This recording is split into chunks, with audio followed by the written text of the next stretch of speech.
तर सगळं जळून गेले तर आमचा जीव पण जळून जाणार होता. कसं तरी आमचे जीव कसे वाचवले आम्ही, आम्हालाच माहितीये.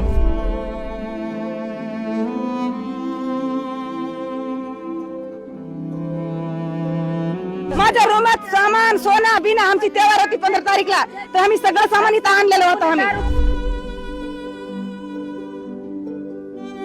ते काय केले, त्यांच्या सोबत भांडणार नाही, काहीच नाही. फक्त आम्ही काम करणार माणूस आहे, हात पोटावर करून खाणार लोक आहे आम्ही.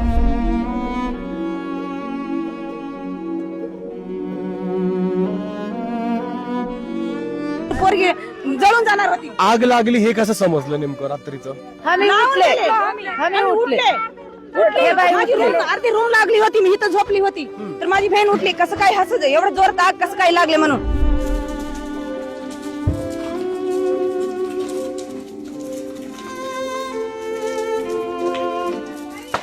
शनिवारच्या मध्यरात्री 2:20 आसपासची ही घटना आहे.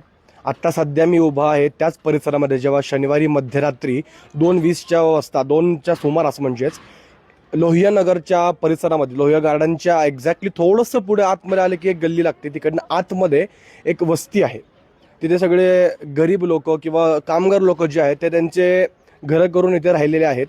पण त्या दिवशी म्हणजेच एक शनिवारी रात्री मध्यरात्री आग लागली आणि त्या आगीमुळे तुम्ही बघू शकता काय अवस्था झाली आहे.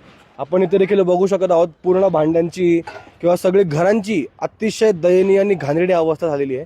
माझ्या आजूबाजूला देखील जी घरं आत्ता आहेत ती पूर्णपणे म्हणजे पत्र्यांची बनलेली होती तसं बघायला गेलं तर, आणि ही सगळी पत्र्यांची घरं जी आहेत ती आता भस्मसात झालेली आहेत. पत्रे थिन होते तसं बघायला गेलं तर, आणि त्याच्यामुळे आता जर तुम्ही माझ्या बाजूला बघत असाल तर ते सीन्स तुम्ही बघू शकता कशा प्रकारे इथे आग लागली होती. आणि त्या आग लागल्यामुळे कशा प्रकारे इथे नागरिकांचं किंवा इथे राहणारे जी रहिवासी लोक होते त्यांचं कशा प्रकारे खूप मोठ्या प्रमाणात नुकसान झालेलं आहे. इथे तसं बघायला गेलं तर सगळे हे कामगार वर्ग आपण जो म्हणतो, जो कष्ट करून कमवतो, त्या लोकांना इथे खूप मोठं नुकसान इथे झालेलं आहे. आणि म्हणजे गॅस सिलेंडरचं देखील इथे एका गॅस सिलेंडरचा स्फोट देखील झाला अशी आपल्याला माहिती मिळते. सर्वात पहिलं जे होतं ते आपण बघू शकतो की एक गाडी देखील येते. आपण तुम्हाला दाखवूया त्या गोष्टीबद्दल की जेव्हा आपण ह्या गोष्टीबद्दल बोलतोय की आग लागली, मग ही जी आग लागली होती ती कशी लागली होती, नेमकं त्याला कारण काय होतं.